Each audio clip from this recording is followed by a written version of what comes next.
What we witnessed today was a minority of Republicans joining every Democrat in the House to double down on a failed, broken, inefficient, unfair, and at times cruel immigration system.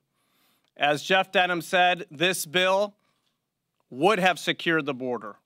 This bill would have provided certainty, secured a future for approximately 2 million young immigrants brought to our country as children, the victims of a broken immigration system. This bill would have closed a number of loopholes that are exploited by human traffickers and drug traffickers. But a minority of Republicans joined every Democrat to vote for the status quo.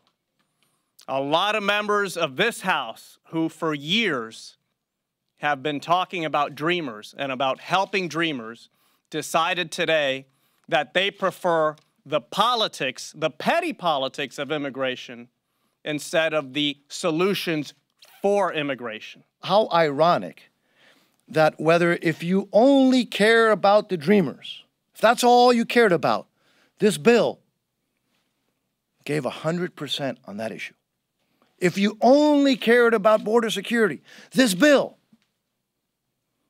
gave 100% of what has been asked for those who wanted border security.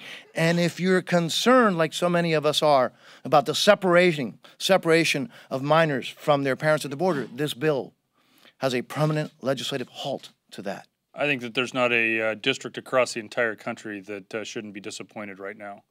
You know, regardless of what part of the country you come from, there were important issues in this bill that should have been addressed. And this is something that each of us are going to have to go back home and explain to the folks that we represent what we're fighting for and why we're going to continue fighting on it. As far as the president, this was the 4 pillars. There's no question about it. This is not the bill that any of us would have written, but we negotiated in good faith with many members who added continually added measures that they no longer support and couldn't support on the floor today.